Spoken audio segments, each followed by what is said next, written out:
Hello everyone, how's it going?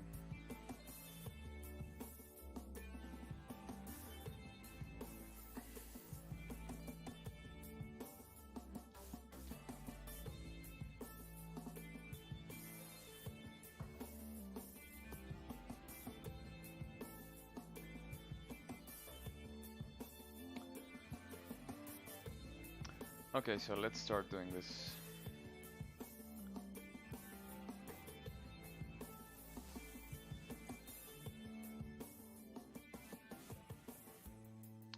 Okay, so hello guys.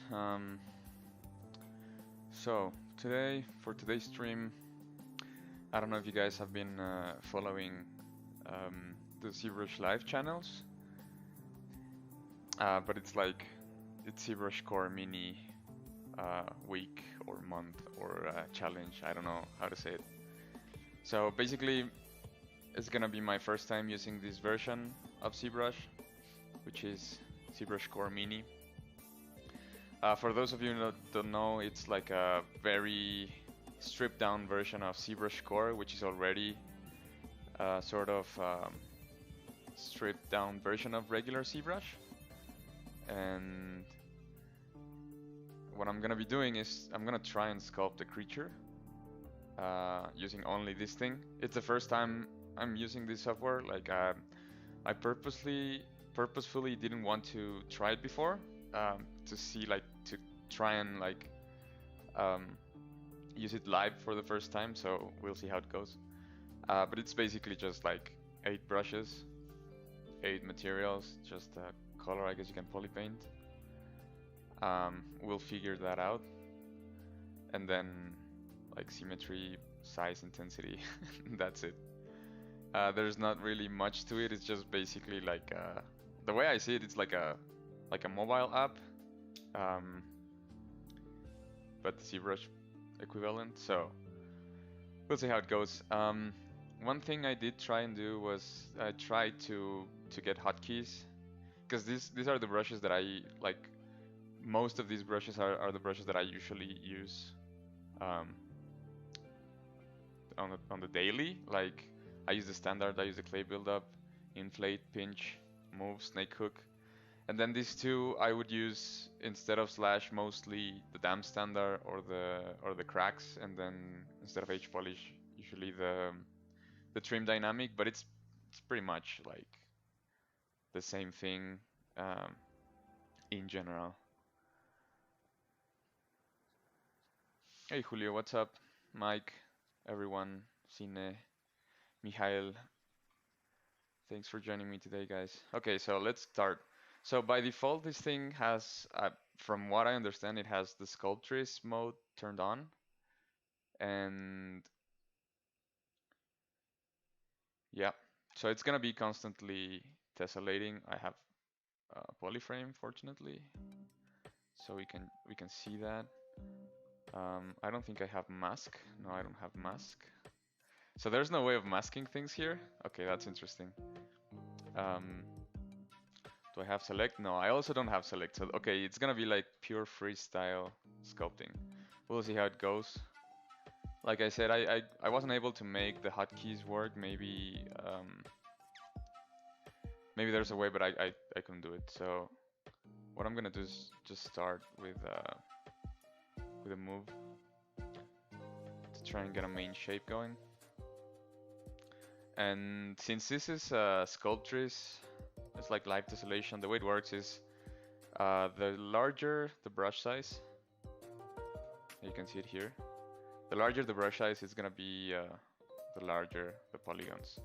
The smaller the brush size, like the higher the density or the higher the resolution.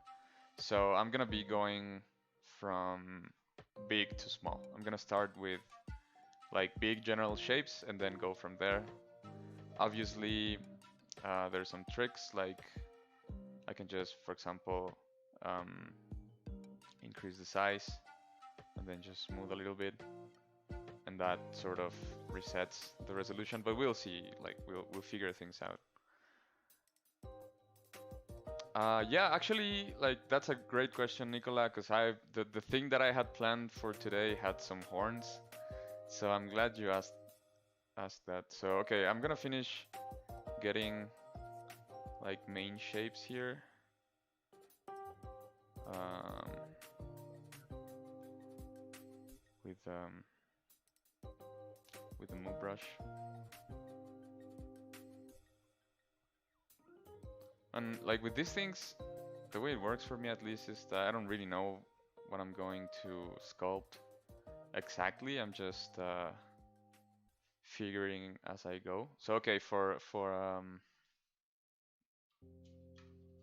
me just get some revs. Um, okay, yeah, these are cool.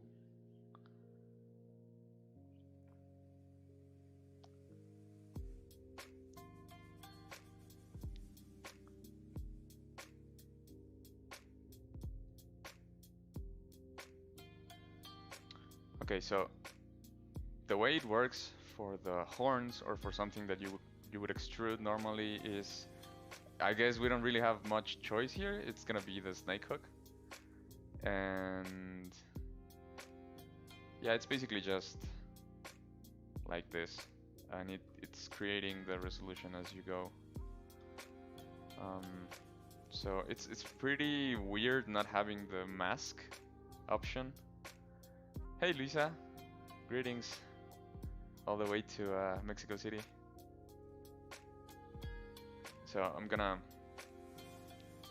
start extruding this, or like taking the snake hook, I guess. The cool thing about it is, since it's like live tessellation, it's really easy to change things.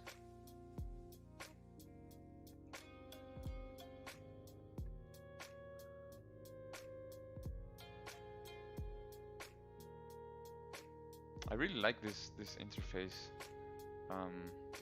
design instead of the old one for the brush size. I think it looks cool.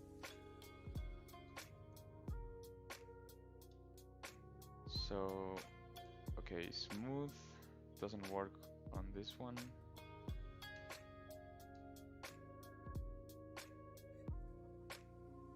Oh, okay, so smooth, I don't think smooth works with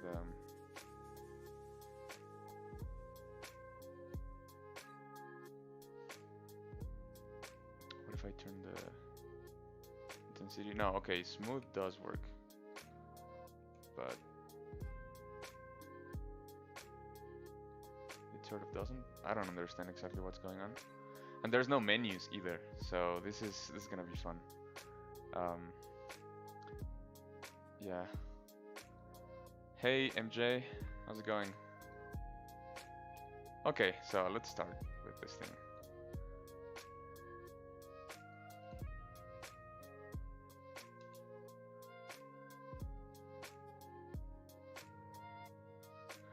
So I usually, okay, this has the dynamic size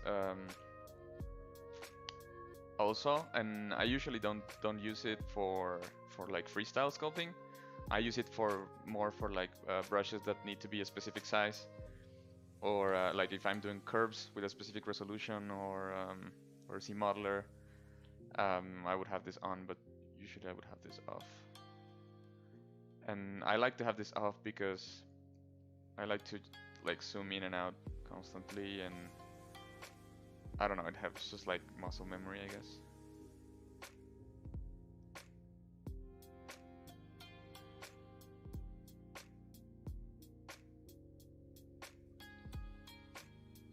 The move brush doesn't affect the resolution, it just moves things. So that's good. And I'm gonna try and keep things fairly low. Okay, so I don't understand smooth. Sometimes it's working, and sometimes it's not for like tessellation. Who knows?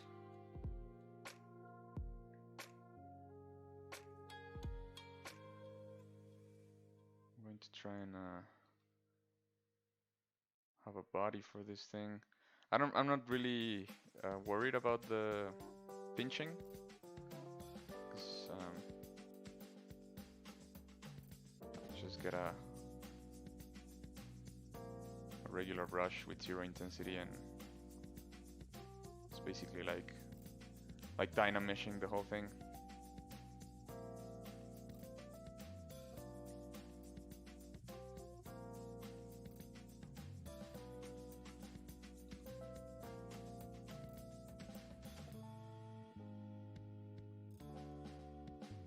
I really wish I could change the alpha, because I'm very used to having the clay build up with a circle alpha instead of the default one, which is a square, because I like the smoothness of the circle, but it's just like a preference. Like, it doesn't change much. And also I'm gonna try and go crazy here. Who cares about anatomy? Just, I don't know. Not be too restrictive, I guess. Like, just explore things. When I'm like just sculpting, like coming up with ideas, I try not to restrict myself too much. Like, just go try and do something interesting. Like, we have the snake hook, which is a fairly interesting brush.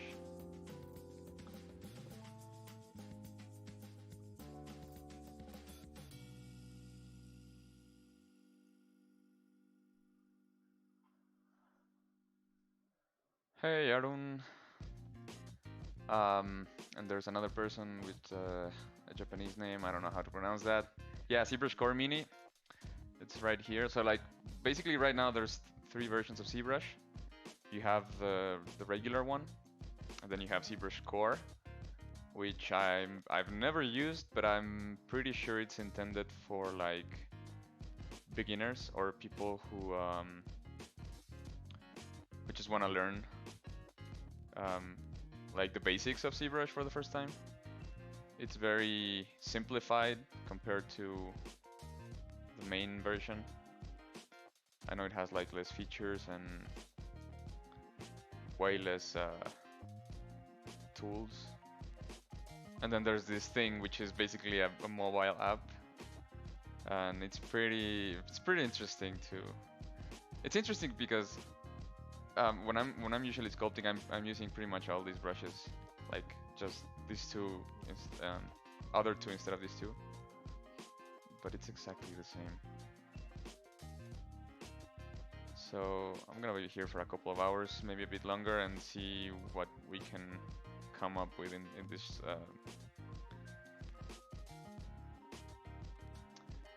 this short period of time.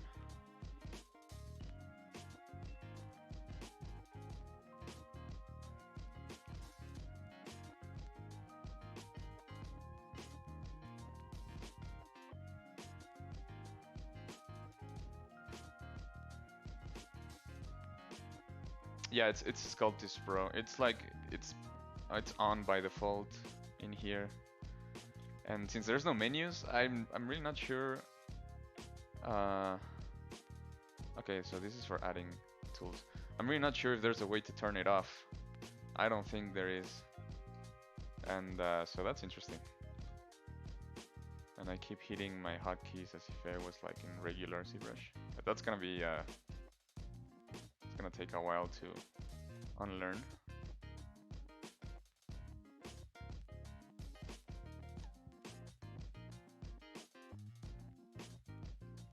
Yeah, I agree. That the having sculptures on with hidden meshes is great.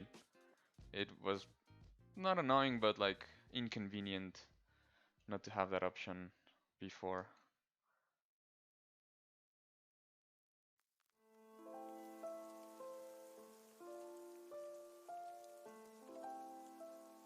So I like this because since it's pretty restrictive, it's just forcing you to go back to basics. That's cool.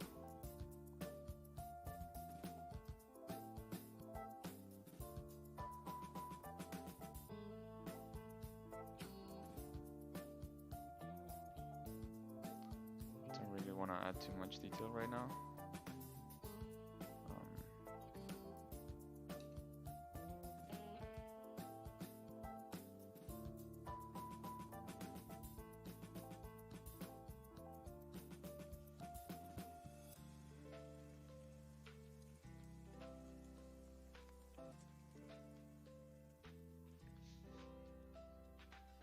Hello, everyone. How do I come up with such cool creatures? I don't know, man. I don't really... Here's the thing. I don't really think this, like necessarily what I do, it's cool. I think everyone is, or like most artists are very critical of their stuff. I just like... I don't know, I've been on a primate craze lately. I like been sculpting a lot of primates, so I like have that in the back of my mind for now. I don't know, I just like let go and see what happens.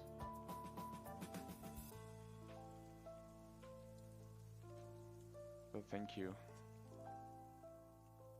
Me too.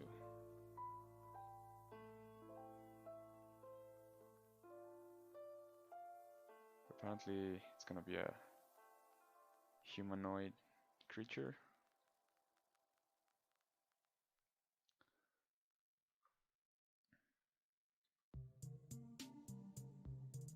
And I tried to look at this thing as if I was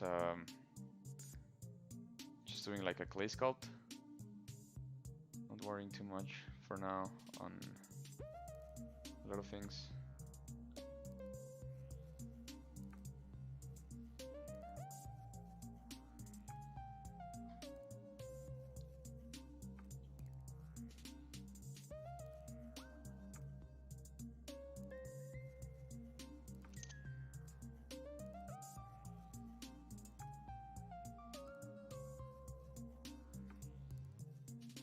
Yeah, I guess that's what I'm going for.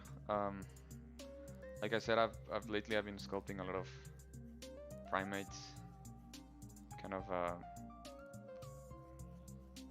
been pretty obsessed with like human evolution and things like that lately.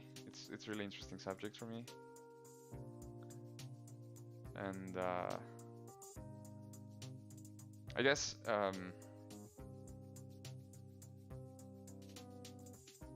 I don't know, just want to see some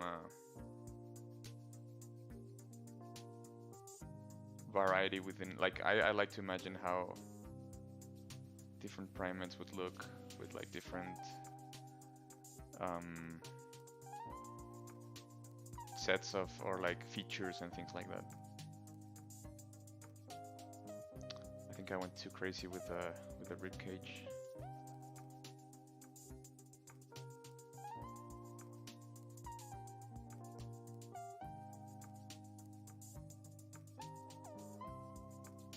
Oh, I was using move instead of the other one.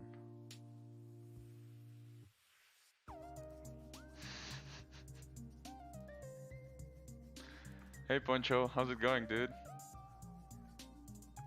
Are you enjoying the trip?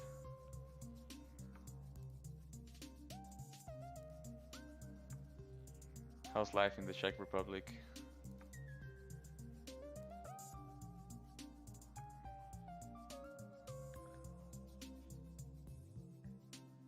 No, I usually adjust as I go.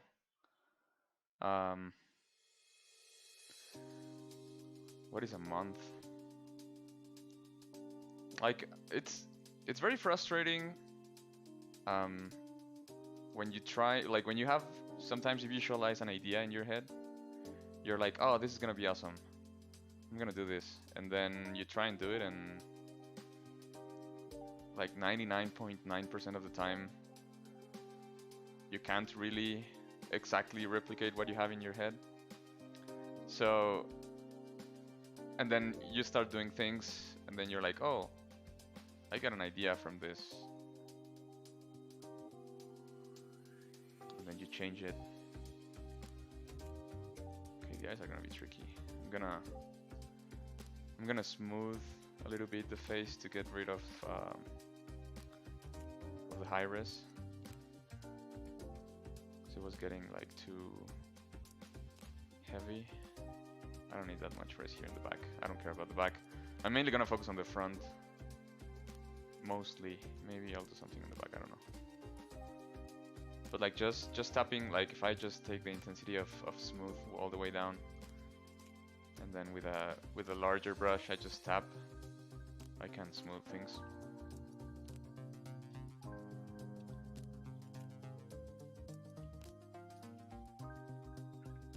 Monkey, yeah. Yeah, like I like monkeys.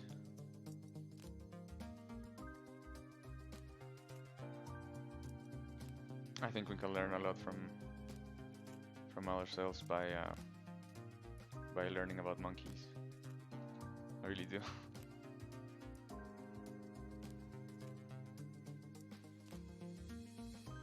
Okay, so I'm gonna try and do the eye thing again.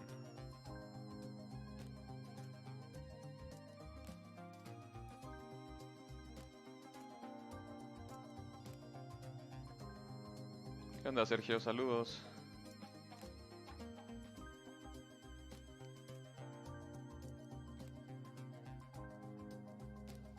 Espero que todo vaya muy chido por allá, donde sea que estés.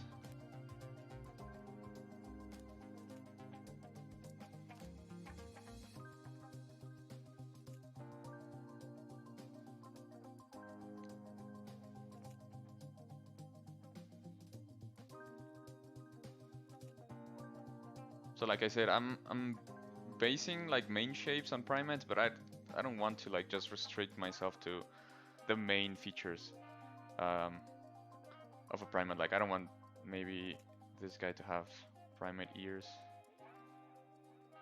So maybe like some feline, or I don't know if this is even feline, who knows. There's also no transpose. And I'm very used to using transpose with masking to move things around. So this is pretty interesting. This is actually quite a nice challenge.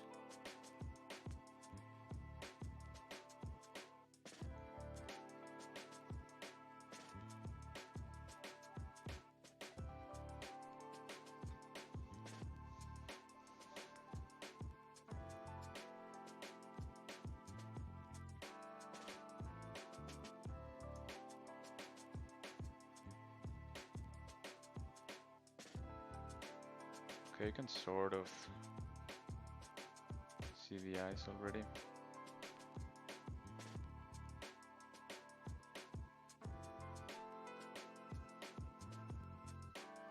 ¿Qué onda, Joyce? ¿Cómo andas? Un saludo.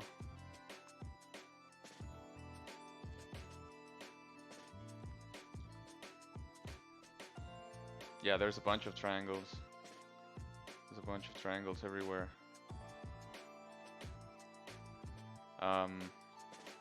But it's gonna look good in the end, I promise.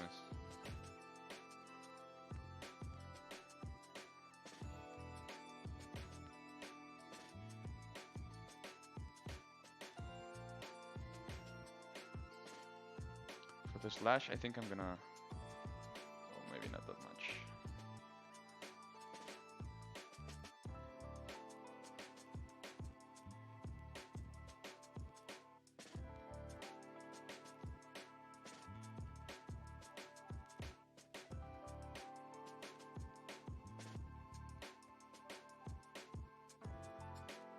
Okay, no, that looks horrible. We'll worry about the eyes later.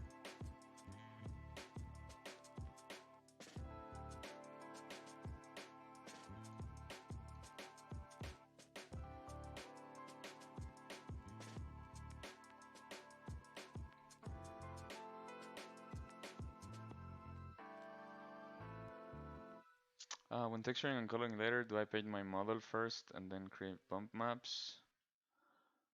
Or use the paintbrush with an alpha to do both at the same. No, well, it depends, but I'm like 90% of the time I don't paint and and use bump at the same time. It's usually like the sculpt first and then the color. Um, and lately I've been trying to like, because it's really easy. What I did at first, okay, I'm gonna start again. It's really easy to take advantage of the sculpted detail for the poly paint. Like if you sculpt like wrinkles or pores or things like that, to use that and then mask and then use that mask information for poly paint. Hold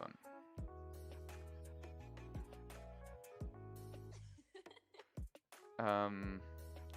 But lately what I'm trying to do is like have that as an independent feature. Okay, it has perspective as well.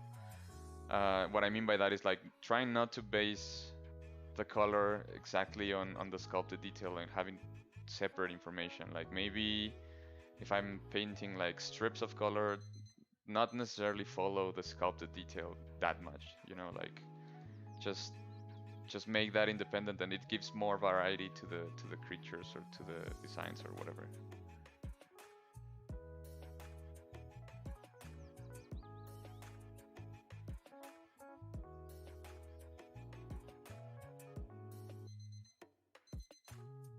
But there's some times when you want like a specific design or like alpha with color. So in that case, yeah, you can use both simultaneously.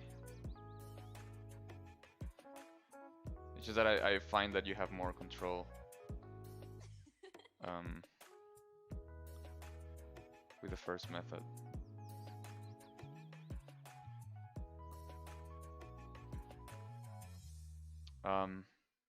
Yeah, the thing is, this is not regular ZBrush. This is ZBrushCoreMini, and as far as I know, you can't really change the interface.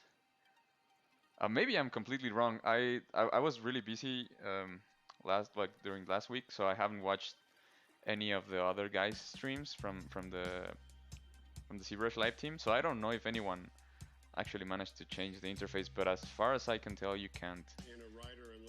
So I feel like that's the intention with this thing, to be restrictive in the sense of like it's a very stripped down version of ZBrush, mainly for learning the basics, for learning how to sculpt with these basic brushes. And I mean, you can do interesting things.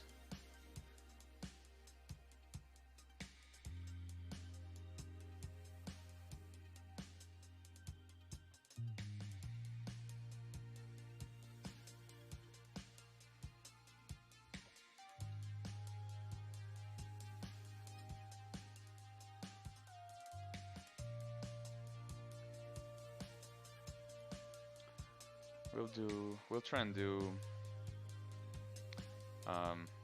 probably not gonna do the legs, but let's see if we can do like a pedestal or something. Feel like they're downloading from the cosmos. You know, just like that's how it came out. Like if this thing was a statue or great. Now let's like make it better. But you know, just writing from a place of understanding rather than from a place of fear, where you're just grateful for any idea that comes along, and you don't want to change it because you don't know how.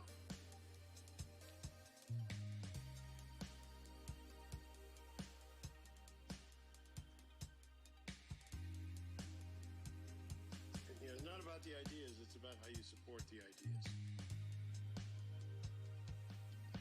And I just need to adjust here, like the sides.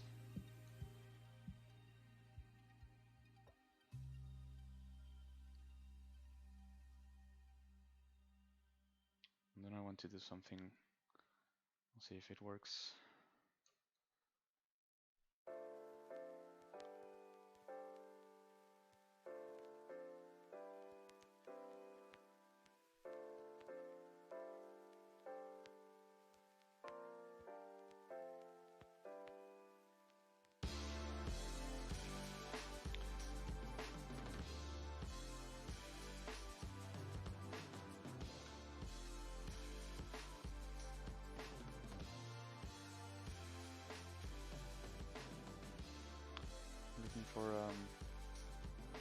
some reference.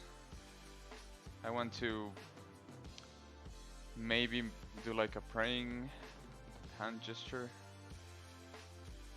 Maybe.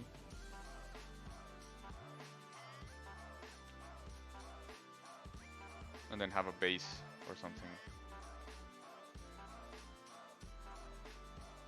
Kinda like imagining like if this was a deity or something. Oh, I think we can use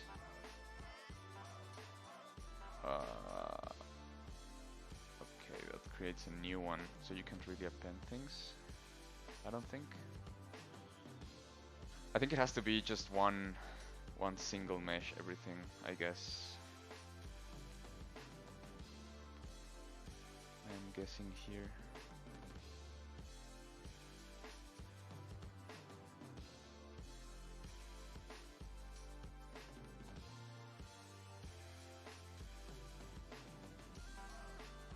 It does have inflate, so that's cool. Inflate is pretty useful.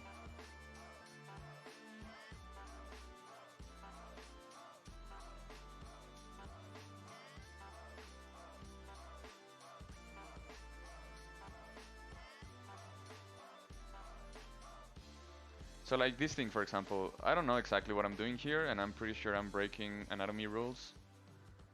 But I don't care. It looks cool, and it's like one of these happy little accidents that sometimes happen. You know, like you're sculpting something and it looks cool. Like here, for example, I don't know what I did here, but I get like cool shapes, and I can take them and then just go with it.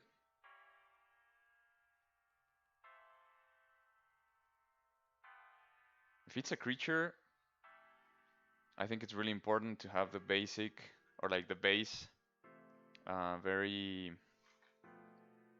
rooted in reality, but then after that you can just go crazy. I'm personally not a big fan of like creatures that don't make a lot of sense. Or well, I guess it depends on the design, but I've seen like sometimes limbs that have like 3 or 4 joints, and mechanically it looks like, what is this thing? But I also don't want to be too restrictive with that. Like the idea of doing creatures is to just go crazy. I guess finding a balance is the key. Making things look like if like they're functional without actually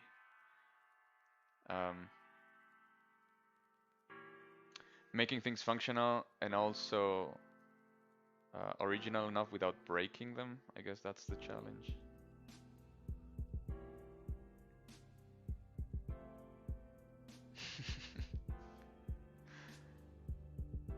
Yeah, I mean, you gotta learn the rules to break them first.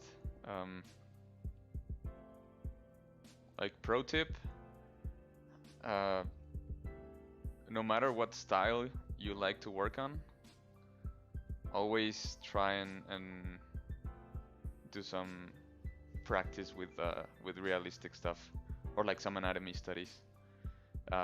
Like 2D, 3D, doesn't matter, because if you understand anatomy and how like things in the real world work, you're gonna be able to break them much easier, and then even add like interesting things and details to your designs. I think it's easier for a person that knows realistic stuff to do stylized than vice versa. I think that sometimes people that only do stylized, when they try and do more realistic stuff, it looks weird if they don't have the knowledge.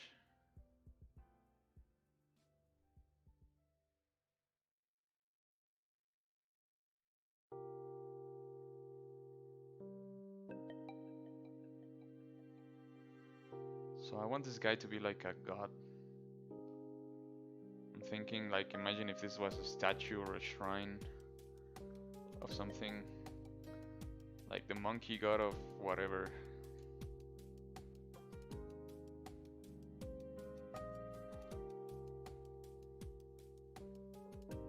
It's gonna have big hands.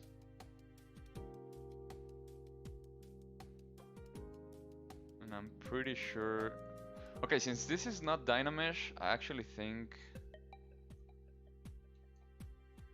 okay.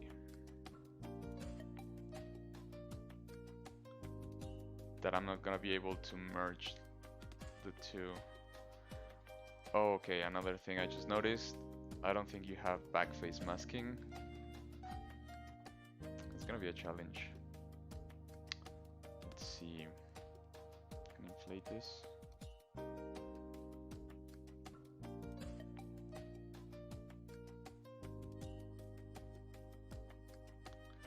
Okay, I'm really not understanding how the smooth works, because it works here. I guess it works from small to big, but not from big to small.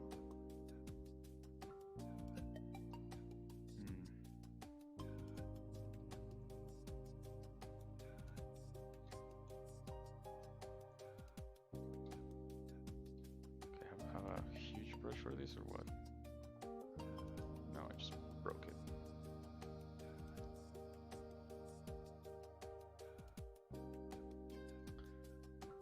We'll try and go again. Hold on.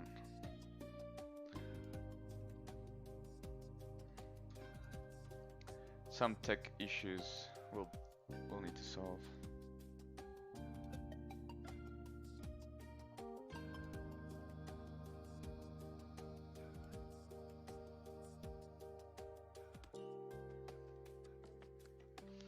There's these buttons here that I noticed, and I think you can basically change like the resolution. So it says that my active polygons it's 500,000, and if I go to low, it's gonna reduce the whole mesh to like 150k, and then mid is gonna keep it in 300k, and then like 500k. So it's already high. So if I hit here mid, I'm pretty sure it's gonna do like what Dynamesh would do, I guess, like a general remesh of the whole thing. Like I said, I haven't really used this version before. I'm learning as I go, so we'll see what we get. Okay, yeah, I got the lower res, but it's not changing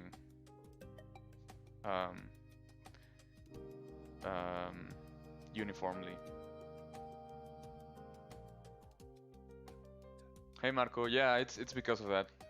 It's because it's not completely symmetrical. The live tessellation, it's not completely symmetrical. So you like if you do things like this, like inflate polygons too much, you're gonna have this issue. Okay, so I'm gonna go just Control C because that didn't work, and then just try again.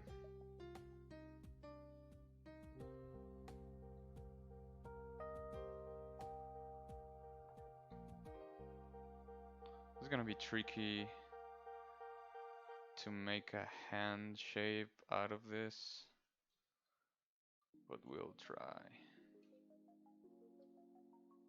I can take clay buildup, intensity really low, and then just paint on top of everything, and it's like changing the resolution. Just be careful with this thing. Like I said, it doesn't have backface masking, which is a pretty useful feature. It's being sorely missed right now, but nothing we can't work with. Okay, so I have the higher res in the hands.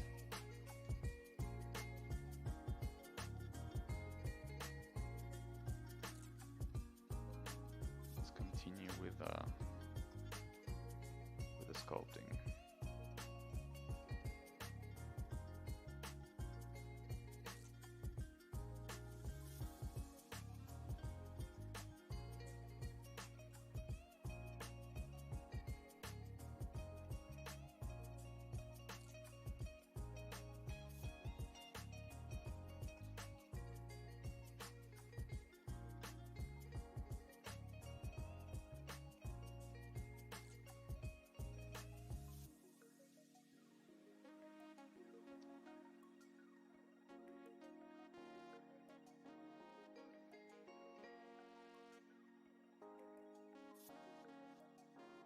Like I said, the inflate is pretty useful here.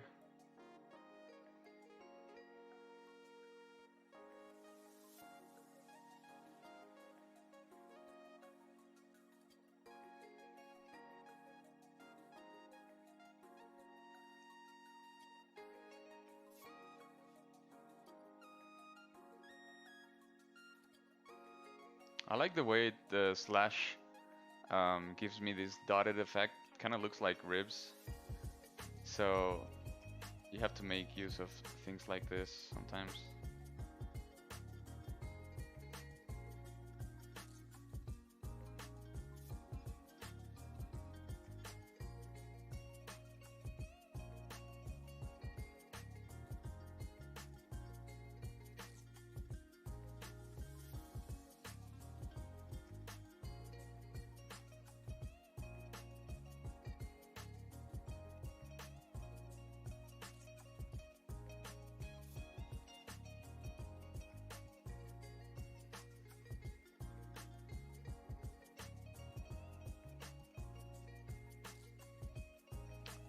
With this, with the clay build-up, it gives like this, all the strips. You can sort of start creating like muscle-like shapes. Looks alright. Not super convinced still.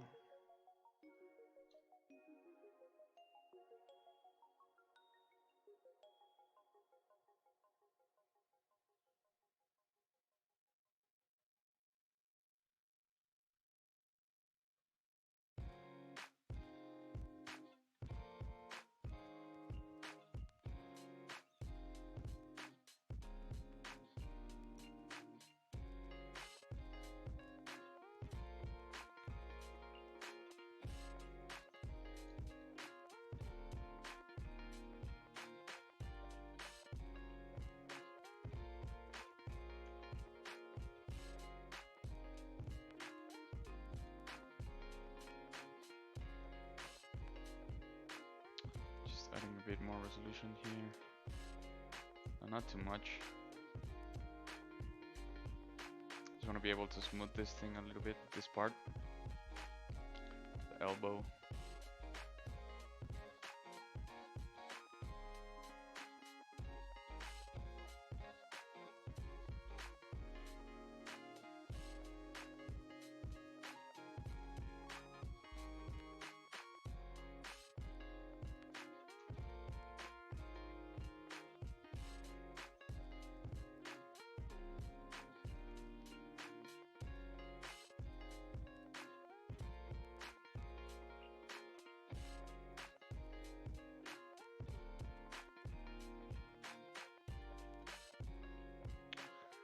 I don't like, I think, oh man. I think the arms are blocking this shape here, so I'm gonna try and raise them a little bit, but it's gonna be tricky because I can't mask anything.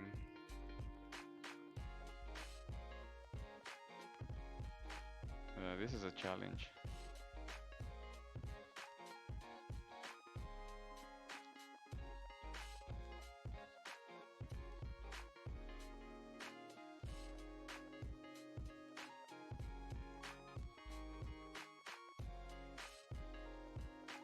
So here I have to be very careful with because of no backface masking.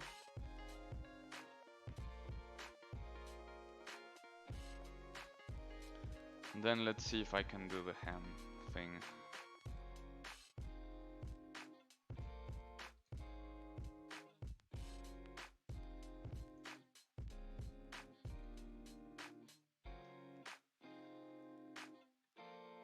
I don't even remember what was the intensity of the snake hook, and you can't really reset stuff.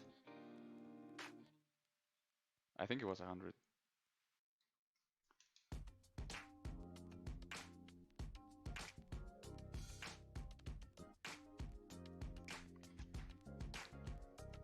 And yeah, so I don't want this finger here.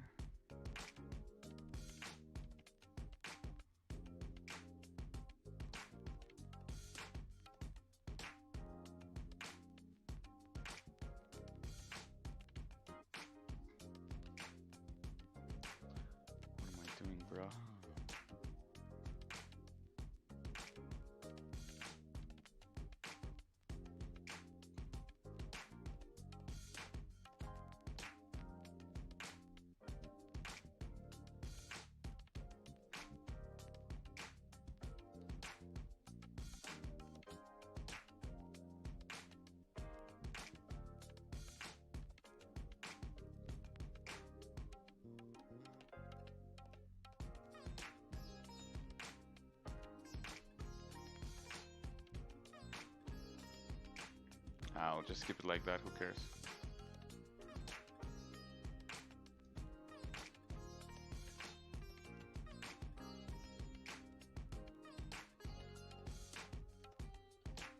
Have an issue here with the inflate, so I'm gonna go ahead with the clay build-up, 0 intensity, and just run it through and smooth at the same time to try and fix some of these issues. I'm gonna try and do the same thing with the whole arm, to have just a bit more resolution and having things a bit smoother and more uniform.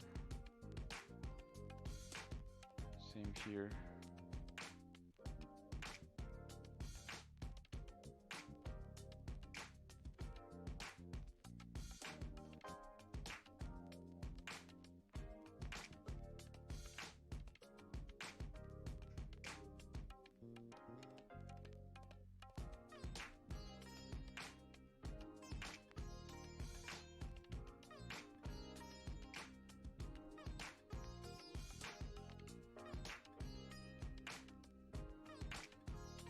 Okay, I think this works.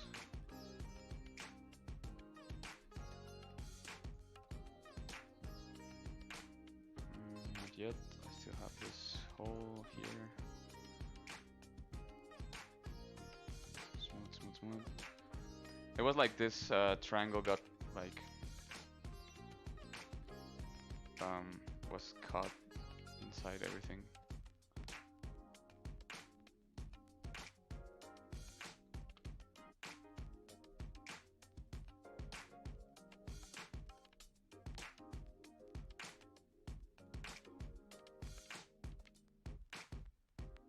Keep forgetting to turn on the intensity. But it's looking alright. It's looking better. Hands still need some work, but it's not too bad.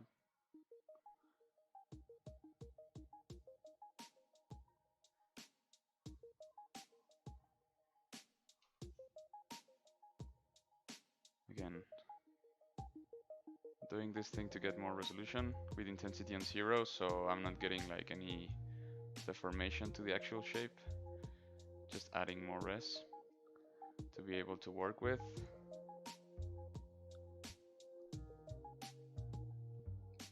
Hey Hassin, I don't know if that's how you pronounce your name. Hello, welcome.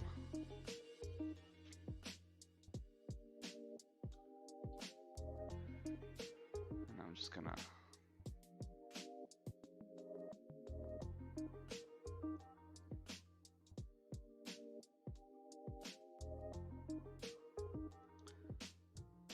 try and have some detail of fingers or something like that. Like this is gonna be pretty rough sculpt. It's not gonna be like super polished.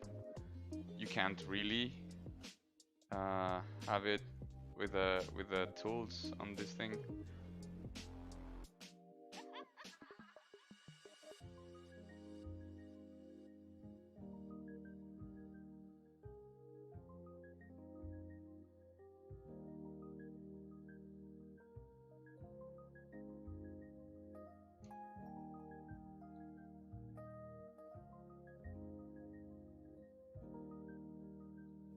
Y'all think, but I think that's pretty.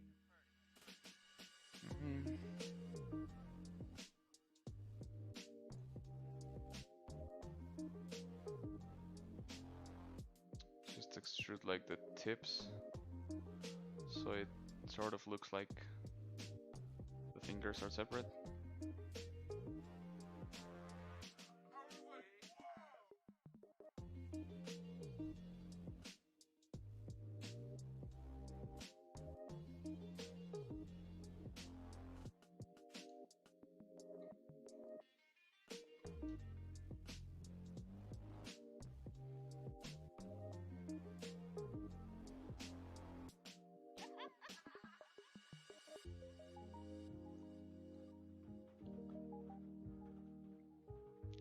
don't want to spend too much time on this.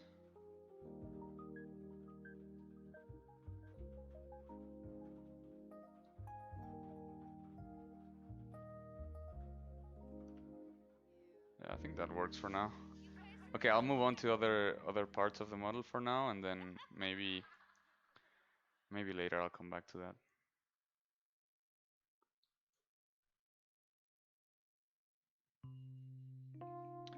So I want to do the base now, and I think what I'm gonna do is just take snake hook and then just try and create a shape. Like imagining if this was like a bust or something, but it's not just a bust. It's pretty much half a character.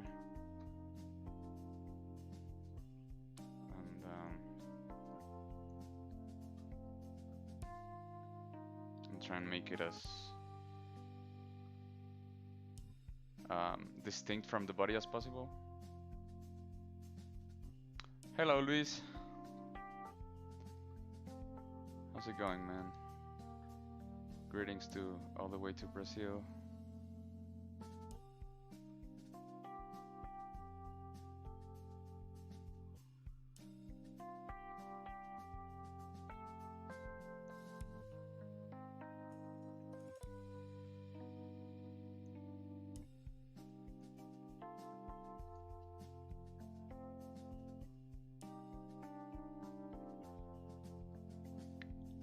Okay, so I'm gonna go to mid again to try and reduce the amount of resolution that I have just a little bit. It's getting a bit heavy.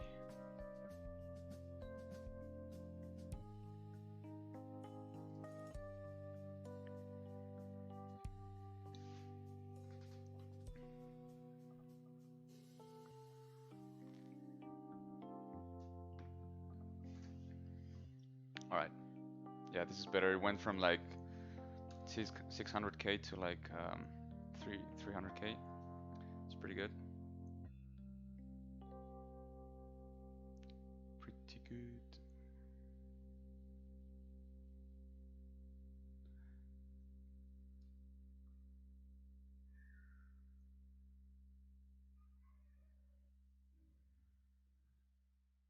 And I'm doing like a border here. I'm probably gonna have to polish that. Okay, so these ones are actually pretty useful, I find. Keeps the main shapes and like gives you more room to work with.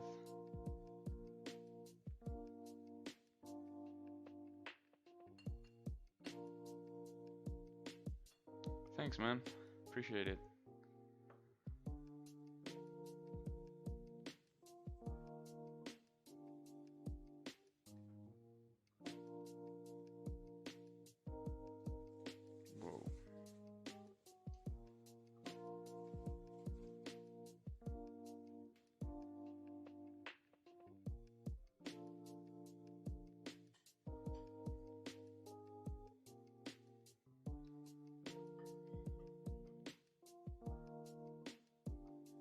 And with here, I'm gonna make this distinction of, like, imagine these are the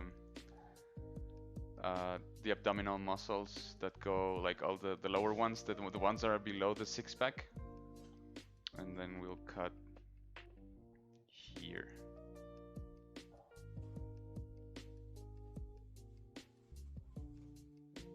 Or like we'll make the distinction here. And then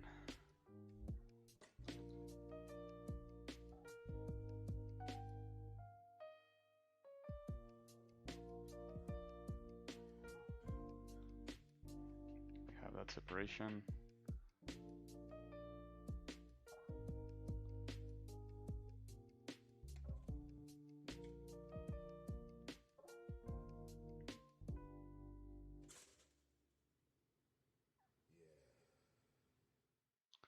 Like, for some reason, I'm not really loving the polish here. I think it's not strong enough.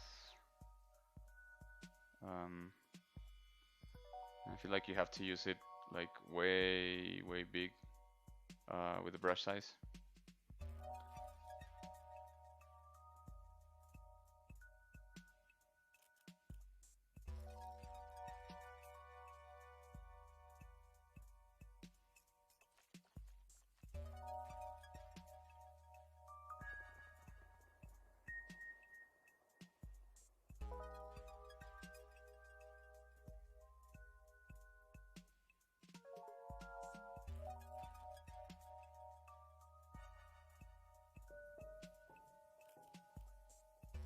Just have this part like flat.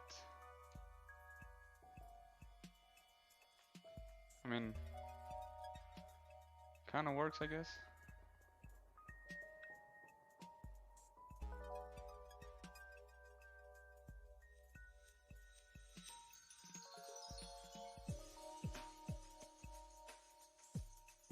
Just gonna do the same thing again with the base. Go with the 0 intensity, high res,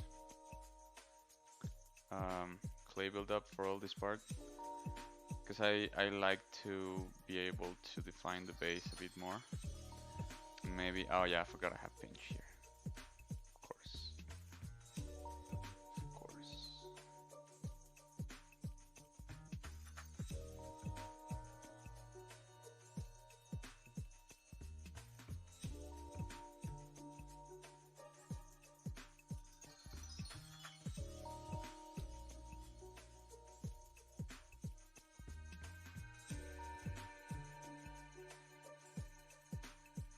It's actually a pretty interesting exercise if any of you want to try this.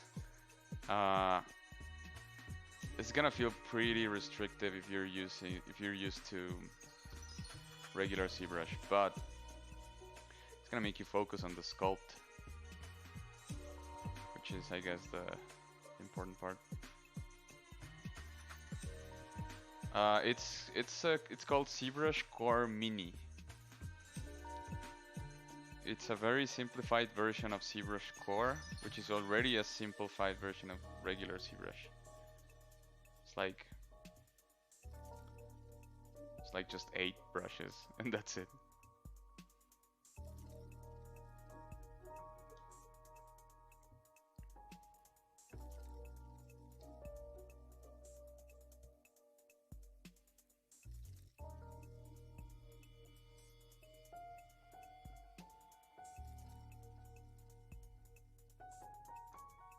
Just trying to define. This would be so much faster in regular ZBrush,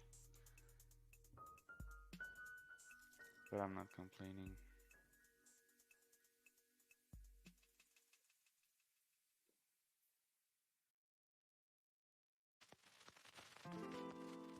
Yeah, just have a base there.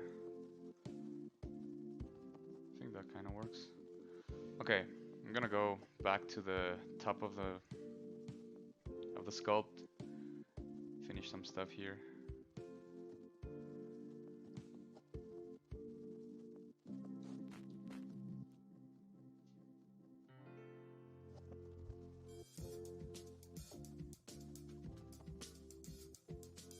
Actually, I really like the standard brush in this version. It works pretty smooth.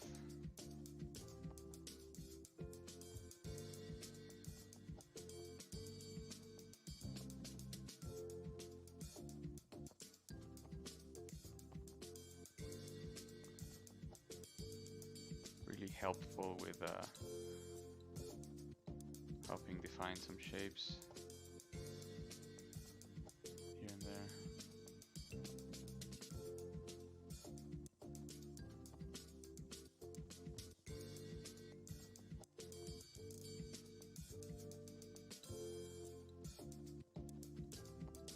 Oops, that happens sometimes.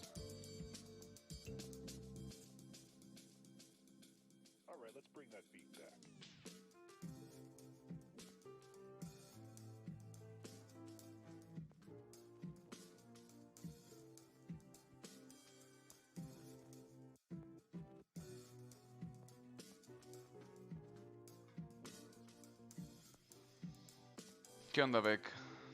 Una duda, ¿por qué al cargar ZBrush me carga con un archivo antiguo?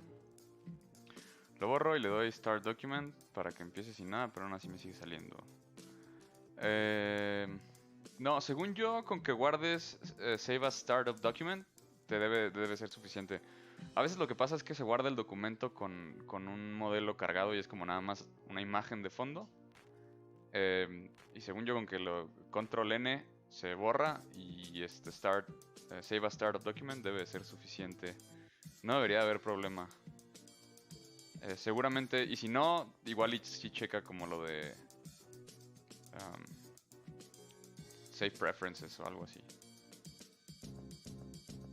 I keep hitting the hotkeys as if I'm working regular ZBrush, and I haven't been able to make my brain not do that.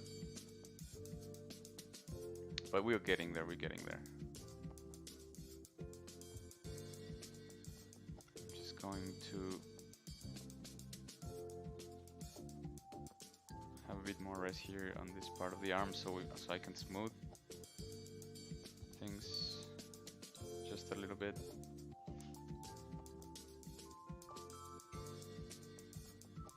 Sí, ha de ser un bug. A mí un tiempo también me estuvo cargando el último, pero simplemente volví a darle Save as Startup Document y ya con eso se solucionó. Igual y...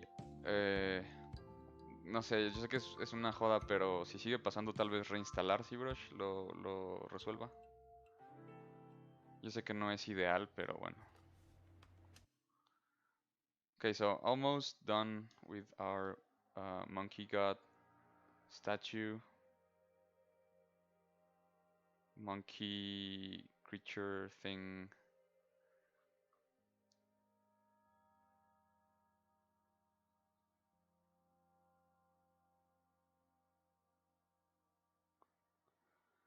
And I noticed that I haven't done much carving. So I'm gonna try and do a bit of carving to give more like volume to all of this. Kind of looks flat. Although I don't like that. That detail is not good. I'm just gonna Control C. Okay, we'll leave it at that for now and go focus on the face. I need to finish the nose.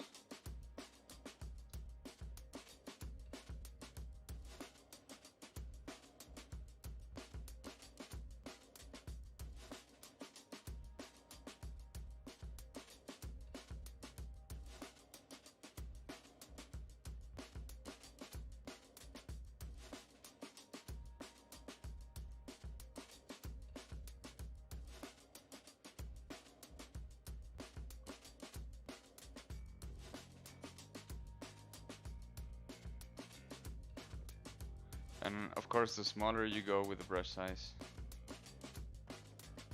the smaller the polygons, the higher res you have, but the heavier the model gets.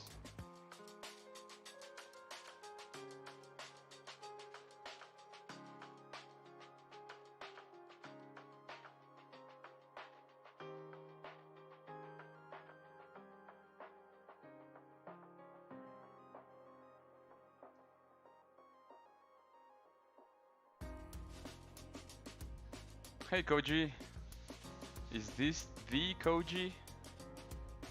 The one and only Koji? How's it going, man?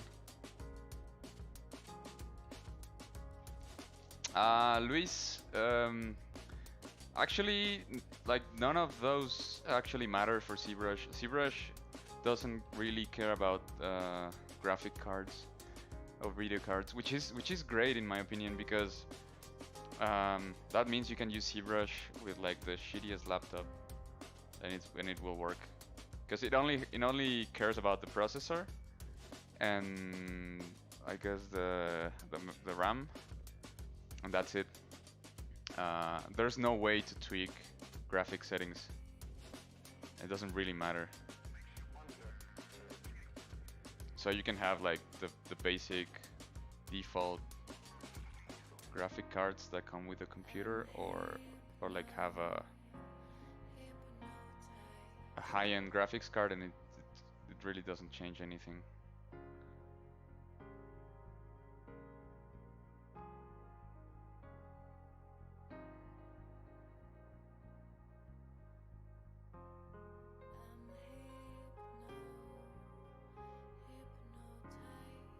No worries.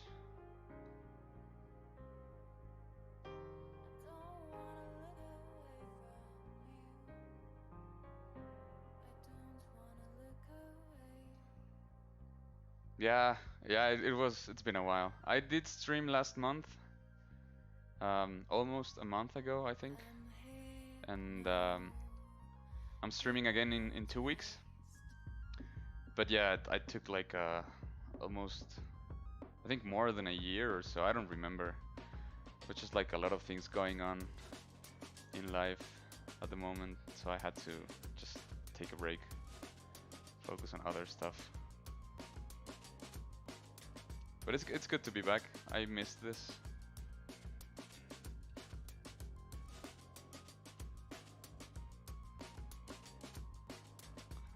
I kind of want to have like the Mona Lisa smile thing, which is like it's not really smiling, but you can tell he's like calm and happy.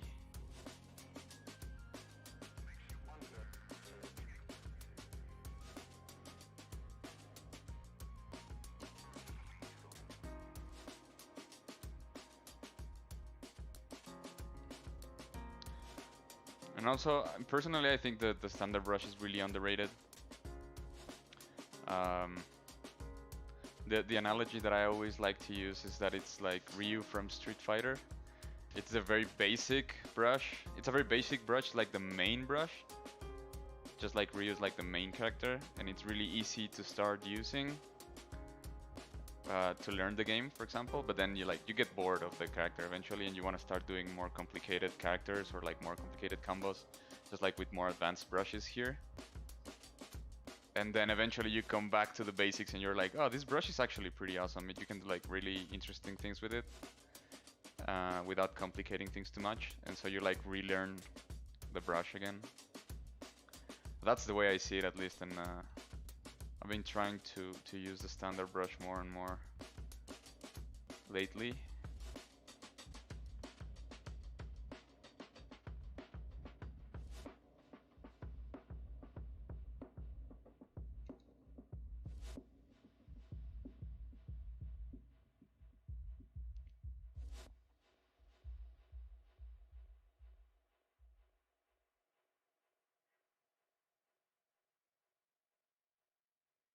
And then the clay buildup is really good for this, for like adding like chunks of flesh in the like muscles or just to add volume to things. It's really good.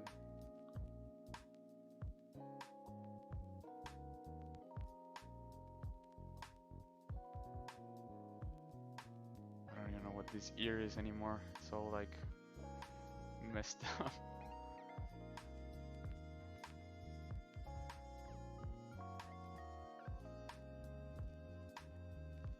Just adding more volume here to the jaw.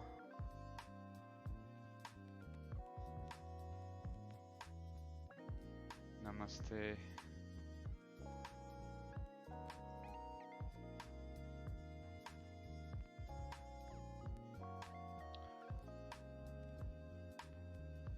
And then I want to do like a separation of the, like a clear distinction on the horns. Okay, this is new. Sorry, the mesh is currently too dense. Yeah, I noticed this. It's struggling like past 600,000. It gets heavier. So I guess it's the way it's. I don't know how memory it's using. Please reduce. Okay. Upgrade to ZBrush Core. No, I'm not gonna reduce.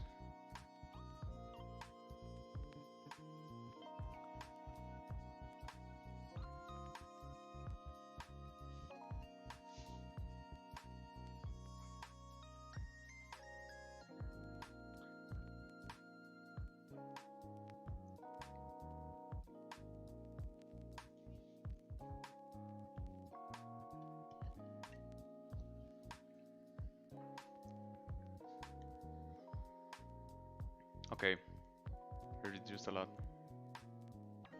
But I noticed that I lost a bunch of detail on the nose and the face. So,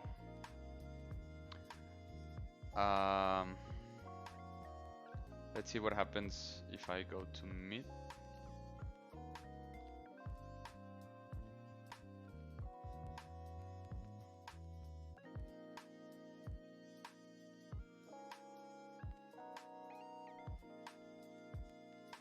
Because I really want this edge. I want to keep this edge. I liked it. So let's see if it keeps it.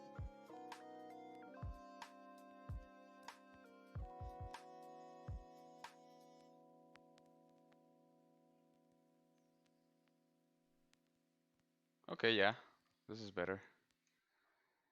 And we're back to 300k, which is good. I like this. I like how it's looking from afar. I'm guessing the purpose of this thing is to have whole pieces from like a single mesh, and it's not meant to be looked at like from up close. So I'm gonna try and focus on how it looks from this distance and go from there.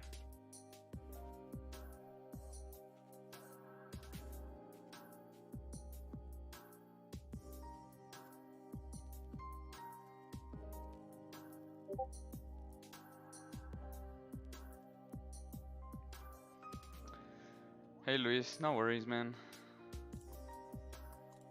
This is it's nice to chat with everyone.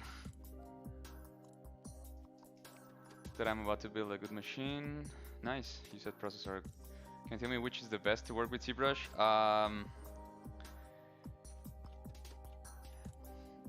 Any good processor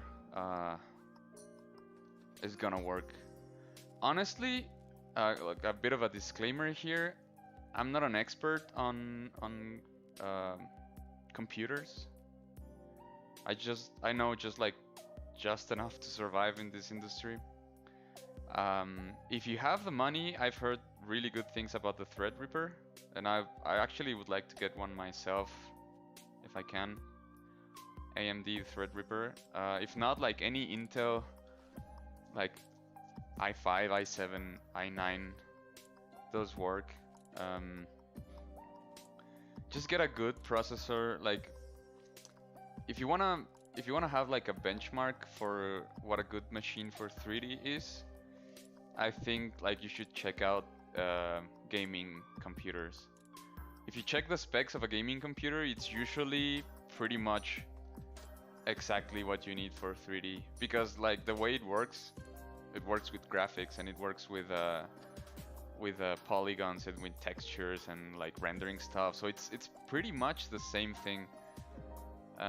You can't go wrong with, like, if you check out the specs of a good gaming PC and then copy that for your 3D machine, I think you're good to go.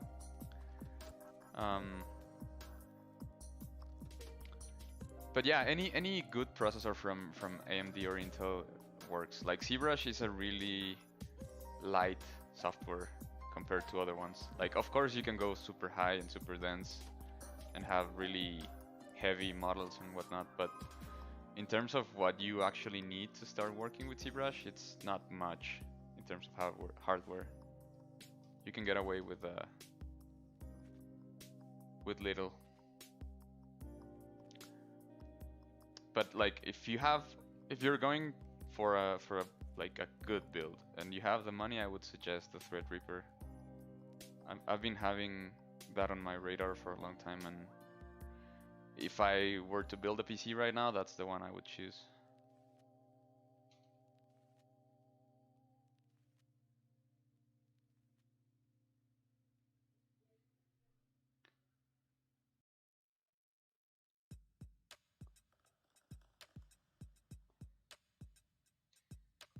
Just gonna add just a little bit more detail here around the face.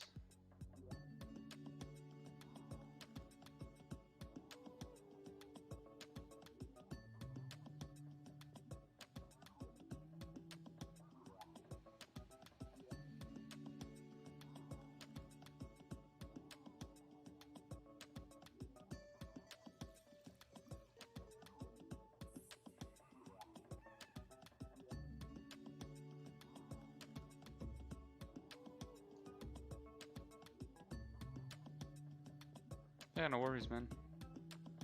I hope it's useful and helpful.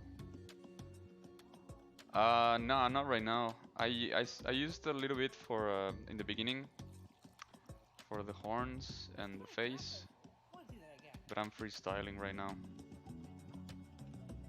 I guess what I wanted to do, the main shapes and whatnot, it's pretty much done. So I'm just gonna polish it and try and make it pop. more.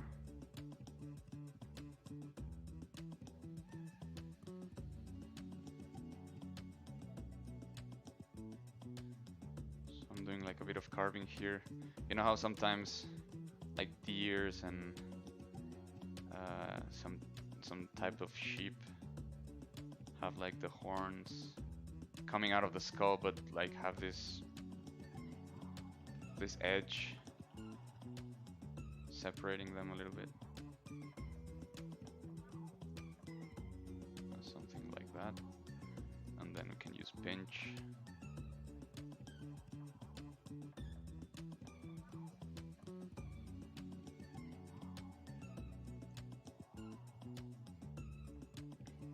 And I noticed that the horns are pretty low res, so I'm gonna add more resolution here, so I can add just a little bit of detail.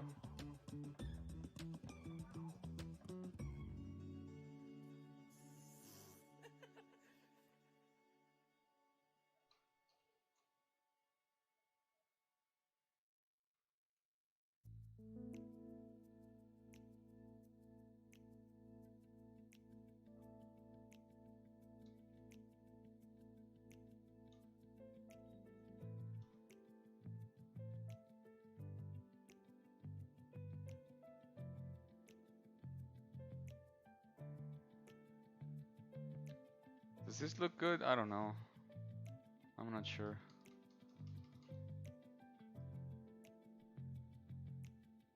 Maybe if I drag it from here.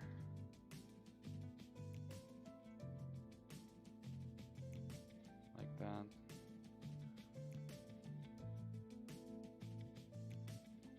I'm gonna try and do something. Let's see if it works. With Sculptris Pro, you can sometimes tear off like chunks of the mesh if you're using smooth. So let me see if I can do it. I'm gonna take the snake hook and like extrude things here to the center. It's gonna be tricky. No, okay. I'm gonna do it from the center. I'm gonna extrude this part here, and then I'm gonna use smooth.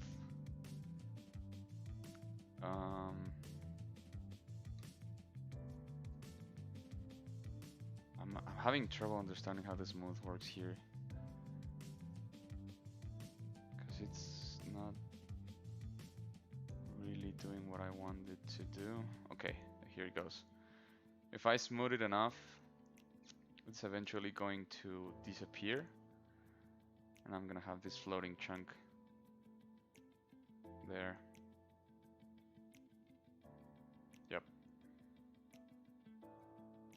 That's it. And now I can take this, keep smoothing it, and try and create like a sphere. Let's see if it works. I'm gonna have to fix this part later.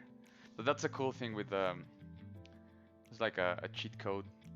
You only have one mesh, but you can do things like this. So I'm gonna take the inflate and see if I can get a sphere. Because I don't know, like it's a deity, so you can add like weird things like this, and I think it works.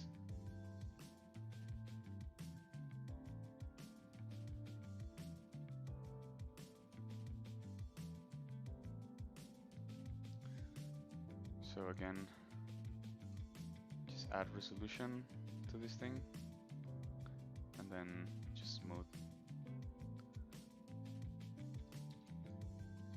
Yeah, this looks nice.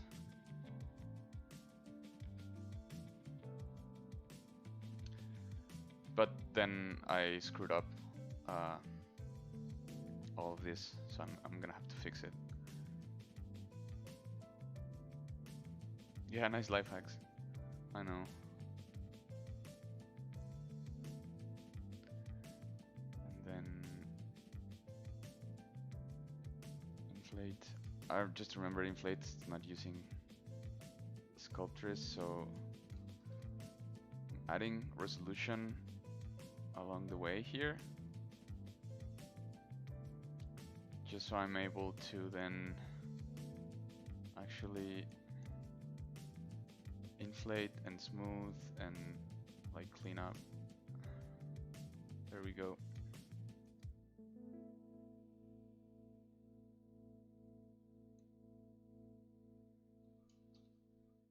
Whoops. There we go. And now I just need to clean up this part. Although I did lose here when I started extruding, I did lose this part here, so you have to be careful with that. You guys have no idea how much I miss masking. That was really useful on the main version of ZBrush. Oh, I forgot I have this turned off. So it's getting again quite heavy,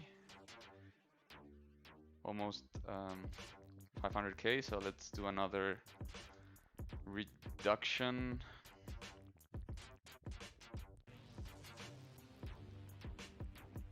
I'm thinking that I maybe should have done the same thing here with the hands, have them a bit separate, and then have something floating on the center.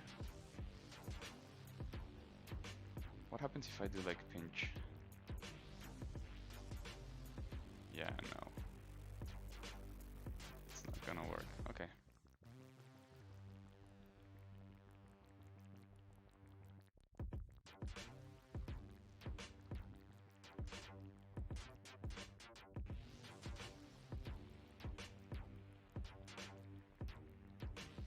Okay, that's it. And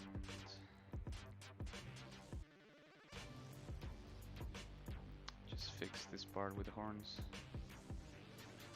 And so another reason that I added resolution to the horns, although I'm missing some res here in the back. So let me just add some resolution first. And what I want to do is just like make a bit of like surface to the horns, like these striations that some animals have. Like it's really easy with the standard. Just go like up and down, and then have them positive and negative as well. And I like this effect a lot, like for nails and horns and fangs and things like that. Just to add some variety.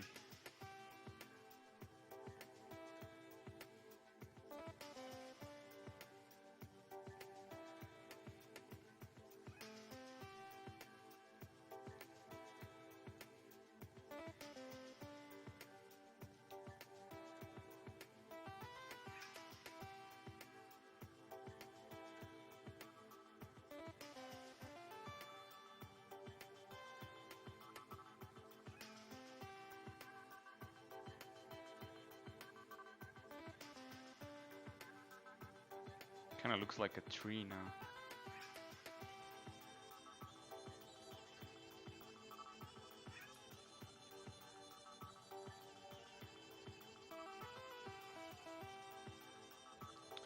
And I also, I think it's really important to rotate the model as much as possible to try and not to sculpt just from like the front fixed view and then the side fixed view and then the back fixed view. You have to like rotate it around to see how the shapes are flowing, have as many angles and points of reference as possible. I think it's good.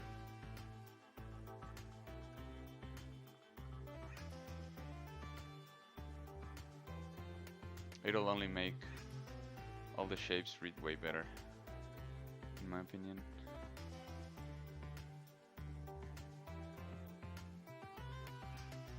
No, well, not right now. I haven't done retopology in a while. That depends on the project, but usually, yeah, retopo it's a must when you're doing characters. There's some instances where you start from a base mesh, but usually for like creatures or monsters or like specific characters, if they have like a particular like facial features or And I'm not just talking about realistic or like whatever. It also applies to like cartoon or stylized.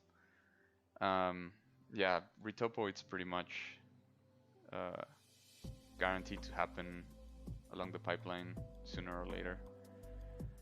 Actually, like I like to tease people because I really enjoy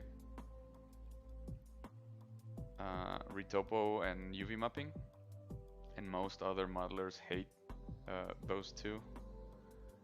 And I understand why, because it's really tedious. But for me, it's like you can turn your brain off and just like you can even watch a movie while you do it. It's really calming and I wouldn't mind like doing, for example, for a whole week just retopo and UVs. I think it's really chill. Of course, the thing I like most is sculpting, but I don't mind doing the other stuff.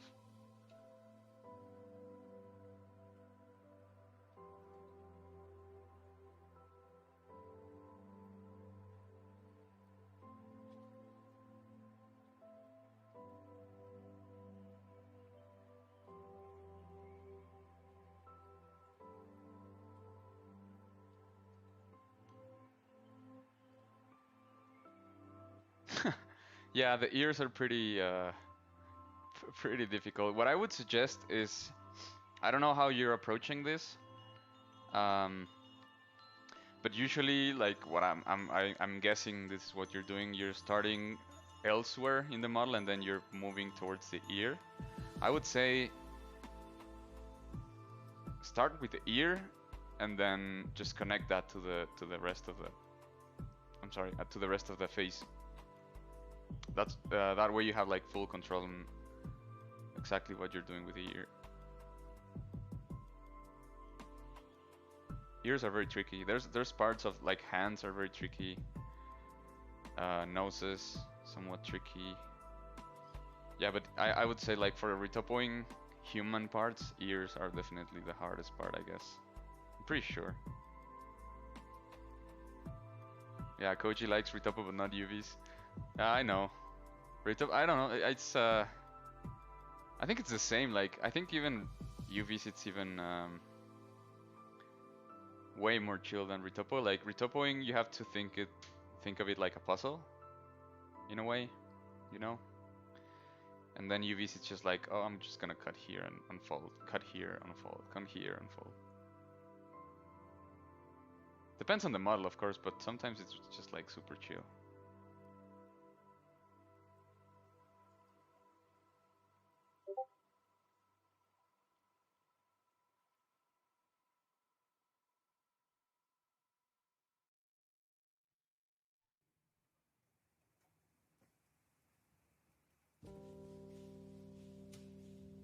Keep forgetting that I turn off the slider. Just adding a bit more volume in certain areas to try and have more variety to the shapes. Don't have it as flat. Yeah, reduce. Reduce, reduce, reduce.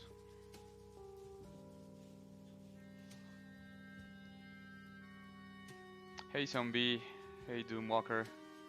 Thanks guys, appreciate it.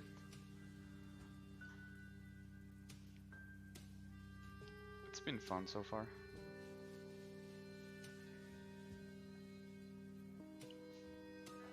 Not gonna lie, I did have a little bit of trouble with the hands. And they look pretty bad, but I'm guessing it's the price I'm paying for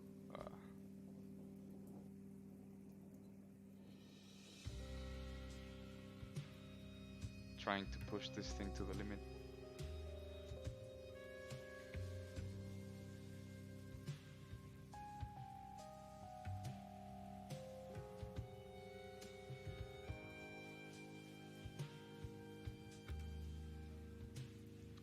Okay, it's reduced now.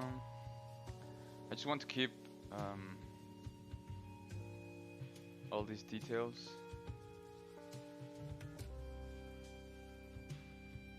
Actually, Slash is pretty good with Sculptris Pro. like I said, I'm not really care. I don't really care at this point about anatomy. I'm looking at this like I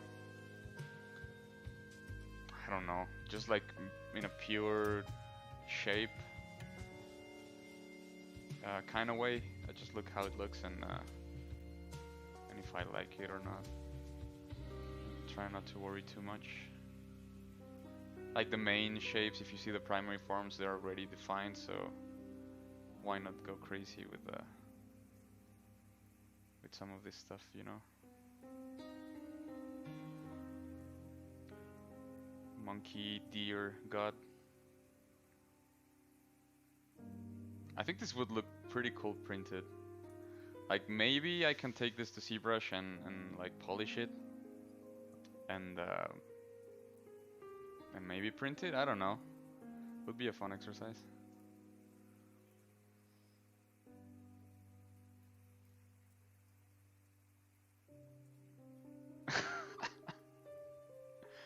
I'm not sure I understood what you mean there, Doom.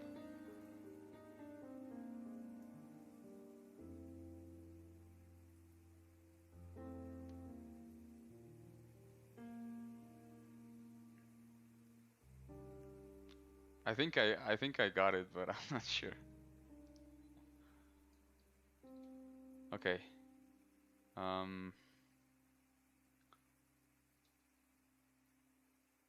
Just want to make the shoulders pop a bit more.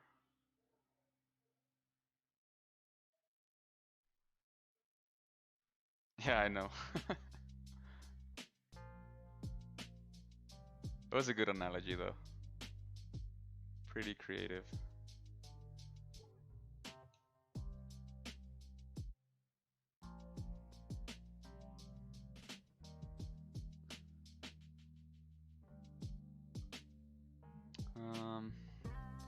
I'm gonna try and just get this shape of the eyes a bit better.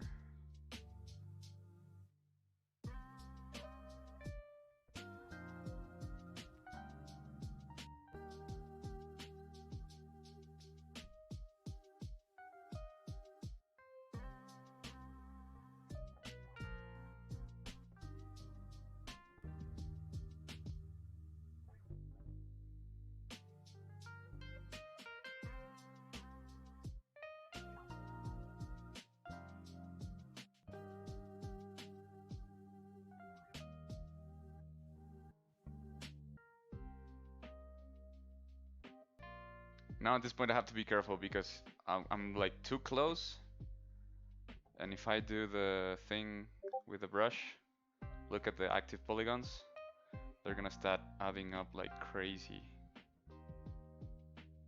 You see how it's like growing pretty fast?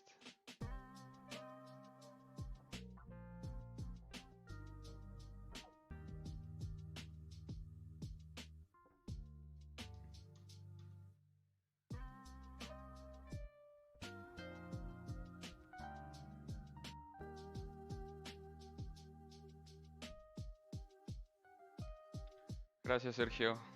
Ahí va quedando. Es buen experimento. Traté de no planear nada justo para que vieran ustedes cómo funciona esta cosa del Core Mini al mismo tiempo que lo voy aprendiendo. Entonces ha estado interesante. I knew it would be restrictive, but I didn't know how much. And it's been a fun exercise. Oh, by the way, I'm probably gonna start streaming again in Spanish for those of you who like that.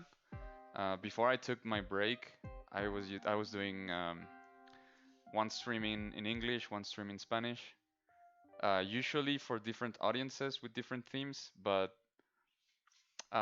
in the end, every stream ended up being bilingual. And so I don't mind if people want to just ask questions or comment in Spanish, because I'm from Mexico, so that's my mother tongue, but I'm gonna start doing probably next month some Spanish streams, and but also like if you don't speak Spanish and still want to just watch and comment, feel free. It's not restrictive at all.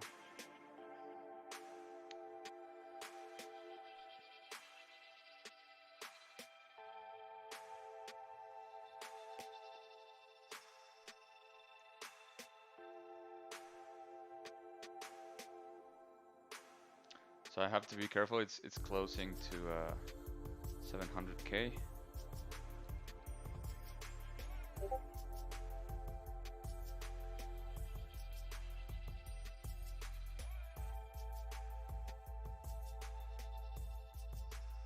And I'm going to inflate this part a bit more.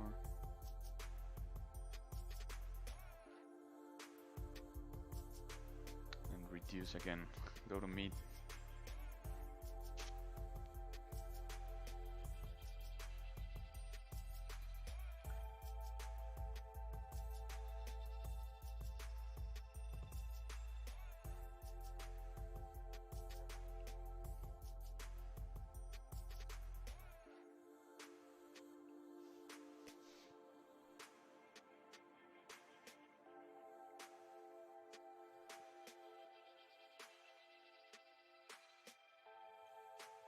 I think I would like the ears. I'm not super happy with the ears, so maybe have them shorter. And like, yeah, simpler.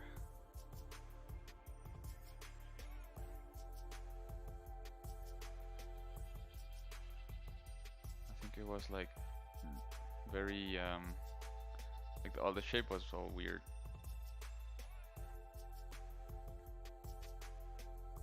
Just gonna add resolution all the way here, and then smooth.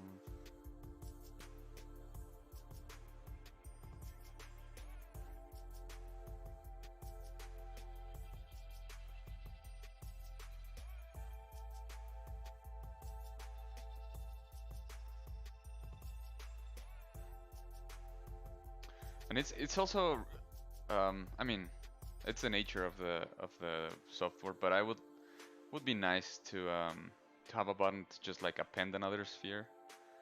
I would like to add some like earrings or a necklace or something, but maybe I will later.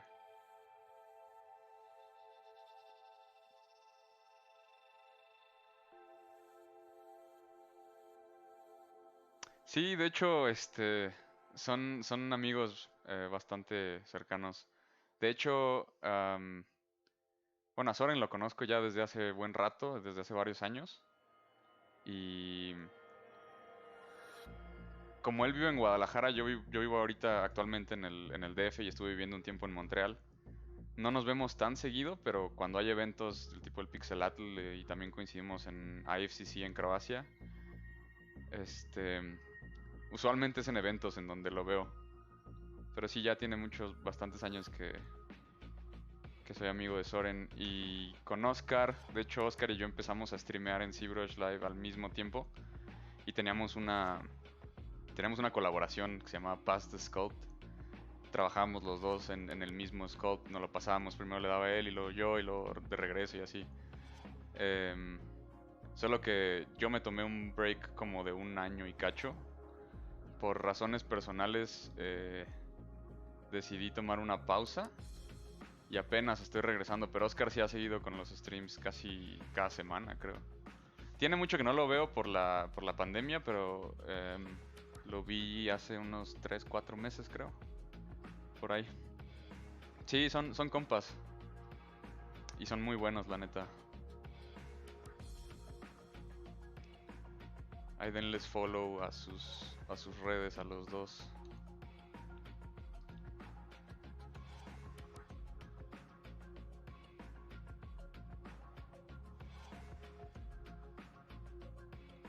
So I think I'm pretty much done. I'm just gonna do like details, like useless details, just to add like noise, visual noise, from afar. Maybe like things like this. Don't really add anything, it just look cool.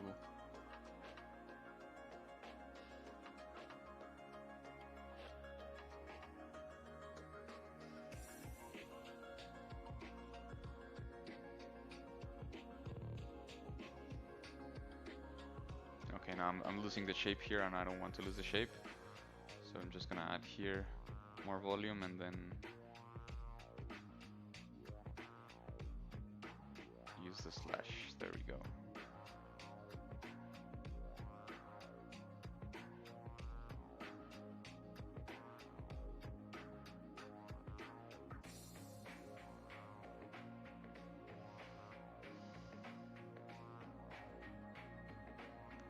A los tres nos gusta lo darks. Sí, a los tres nos gustan los monstruos y las criaturas y todo ese rollo. Siento que es algo cultural porque lo he platicado varias veces con ellos y con otros amigos también. Pero he visto, por ejemplo, que muchos artistas de Europa del Este les gusta mucho como lo militar, ¿no? O lo vehículos o hard surface. Y luego tienes a todos los artistas brasileños que también, o sea, que les gusta también mucho las criaturas y lo orgánico. Entonces creo que es algo cultural. En México tenemos pues muchos mitos y folclore de criaturas y de monstruos. Y creo que también por ahí es que nos late este rollo. Aparte creo que los tres somos metaleros, entonces, o en algún punto lo fuimos. Entonces creo que también eso influye.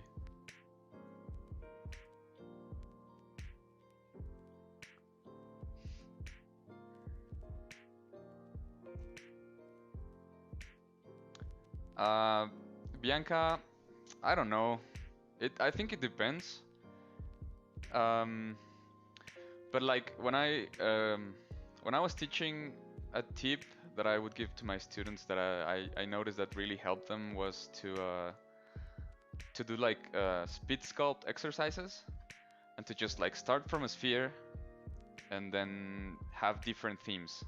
Like for example, try and do a fan art of Disney, of a Disney character. Try and do a realistic face. Try and do a hand, and then later do like I don't know, a Pokemon.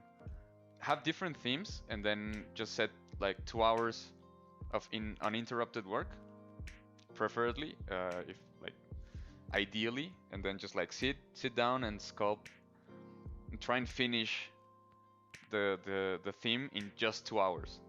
And so that's gonna force you to focus more on the main shapes and the primary shapes, and then disregard the details because there's not enough time in 2 hours to actually detail pretty much anything. So that way you're getting the muscle memory down, you're getting the practice on how to like you're basically overcoming the learning curve that ZBrush has. Like sometimes I know that because it's not a traditional software in the sense of like Maya, for example, or Blender. It's not a full 3D software. It works like a bit different. It has like its own thing. So a lot of people struggle with overcoming that learning curve, and then they just struggle with the software. And so this type of exercises will help you to like get past that and then stop struggling with the software that much, and then just focus on the sculpting part. And I think like if you do those exercises regularly, like twice or 3 times a week, eventually it's just like second nature, and then you can just like sculpt anything basically. And I'm not gonna lie, like this is my favorite part of the process, like just freestyling and concepting ideas and just trying out things. It's pretty fun because it's really free. Some of the technical stuff like retopo and UVs and even like box modeling, it's nice, but there's nothing like just sculpting things and do just whatever, you know. And like even in regular ZBrush, these are the brushes that I use. I would just switch these two with Damp Standard and Trim Dynamic. But pretty much this is my exact workflow. So you can see you can do a lot of things with not much. And so I think that's a pretty cool thing.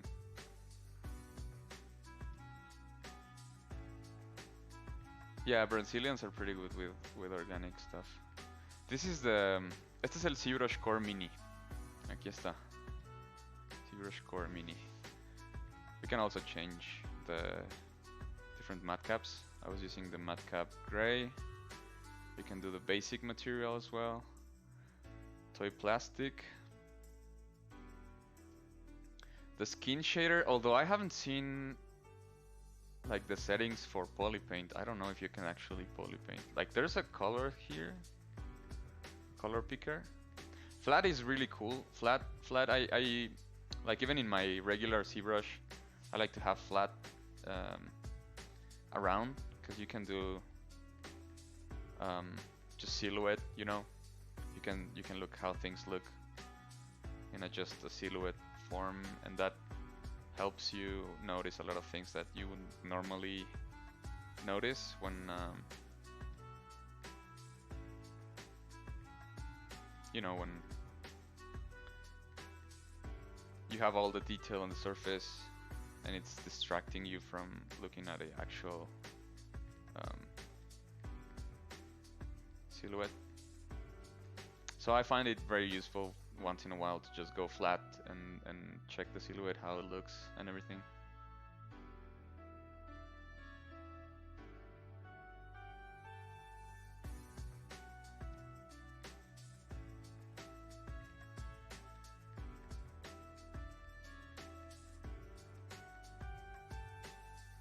Actually, I like a lot how it's turning out.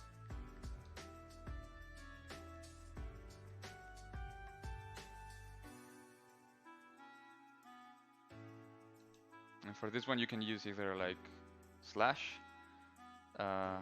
with alt or just standard.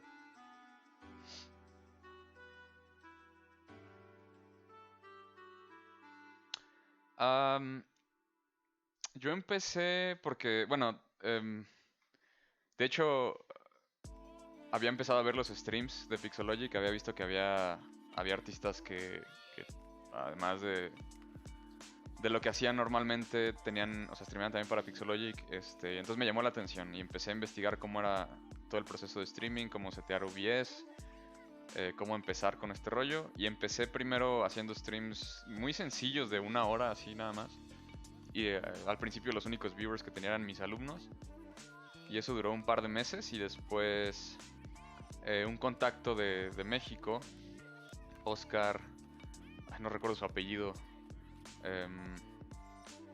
nos pasó el dato que los de Pixologic andaban buscando, no Oscar Trejo, otro Oscar, que los de Pixologic andaban buscando streamers mexicanos para empezar a hacer contenido en español también. Entonces, en un ZBrush Summit, hablé con Kyle, que es el encargado de todo el equipo de ZBrush Live. Le comenté que yo estaba streameando un poco y le dije que estaba interesado. Y me dijo que pues súper bien, que lo probáramos y lo probamos y pues funcionó. O sea, hicimos una prueba, los settings quedaron y me dijeron, bueno, ya, bienvenido al equipo. Realmente fue muy sencillo.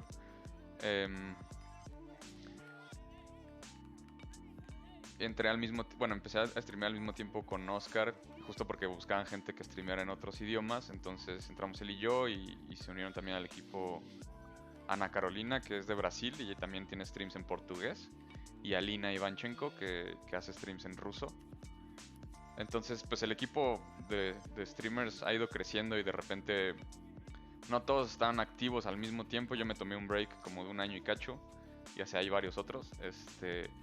Pero simplemente contactándolos en el Twitch, en el perfil de Twitch viene una liga para si estás interesado.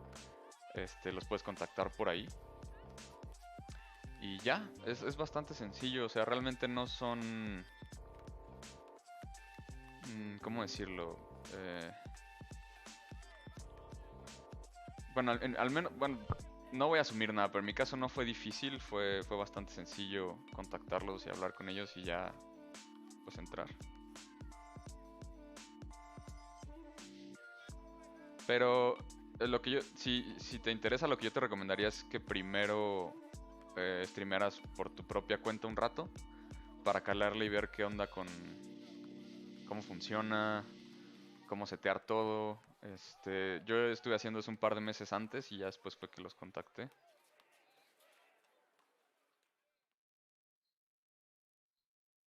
I don't even know what I'm doing here at the abdomen. I think I'm pretty lost in terms of what to do with the details here. Sí, no, de nada, Sergio. Espero que te sirva. So I'm just gonna, I don't know, try and oh man, I don't even know what to do here.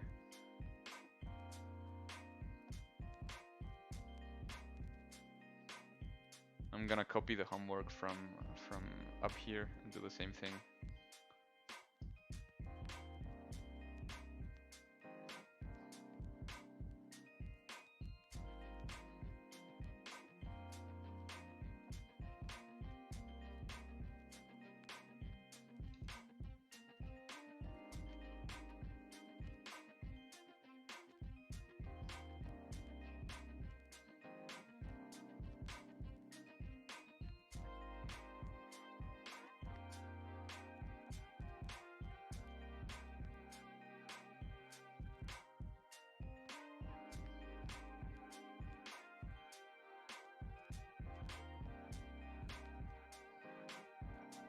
Sí, la verdad es que ha estado muy cool.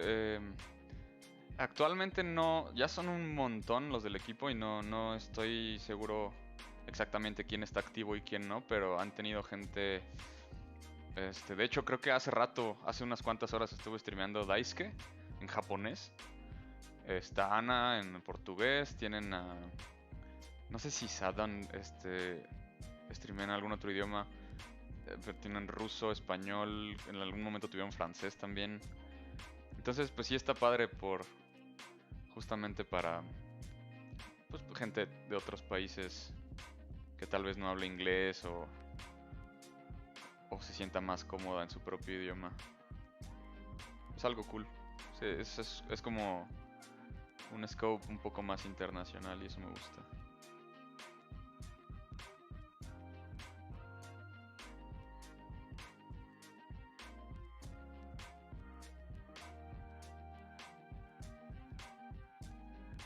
Sí, los rusos también tienen como una sensibilidad artística muy cañona. Yo en lo personal soy muy fan del trabajo de Alina. Es como, para mí es una de mis inspiraciones más grandes. Me gusta muchísimo su trabajo, me gusta mucho su estilo, me gusta mucho cómo simplifica las cosas, pero tiene un flow en las formas muy chido.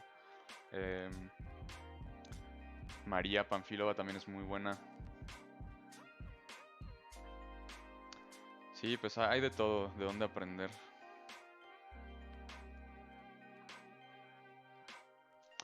Alright guys, I think I'm pretty much done with this. I'm really pushing it. I don't know what else to do here. And I feel like it's just what I set up to do. We did it, so I feel pretty happy with this. Just adding a bit, carving a bit more. Just a little bit more detail there.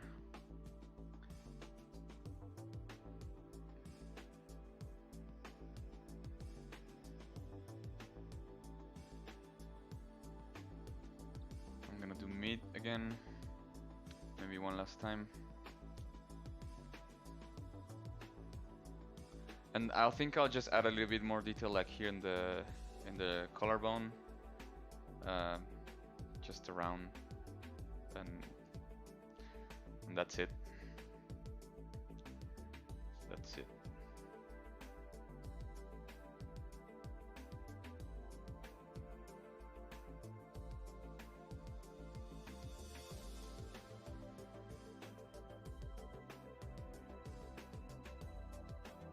Like here, for example.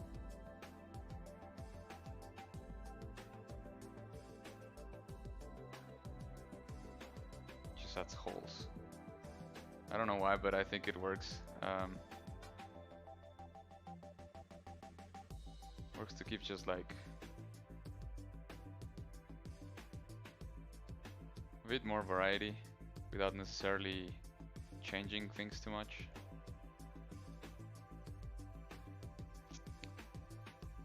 Now I'm just gonna add more volume here. Inflate this and smooth, and that's it. I'm calling this one done.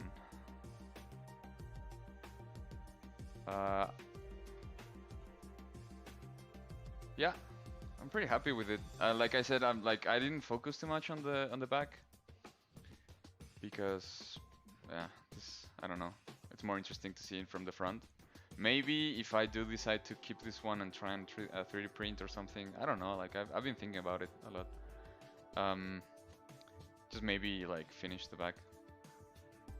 So yeah, I hope you guys enjoyed this. I hope it wasn't too frustrating with this ZBrushCoreMini. It was certainly very interesting to try it and to try and achieve something with just a very limited tool set. I don't know why I keep rotating this. Yeah, so thank you guys for watching. I hope you enjoyed it. I'm gonna be streaming again. When was it? Thursday 29th of this month. I'm pretty sure it's still gonna be in English, but if you guys want to come join, if you don't speak English or if you just wanna like chat in Spanish, whatever, it's cool. Feel free. And yeah, thank you guys so much. Hope you enjoyed it. I'm gonna stop right here and hope you see you guys next time. And if you wanna follow my work or my socials, I think they're right next to the camera. You can see like my art station, my Twitch, my Instagram, Facebook, Twitter. Like yeah, just if you want to follow me, just feel free. Okay, thanks everyone, take care, and thanks Swagarific. Okay, thanks everyone, take care.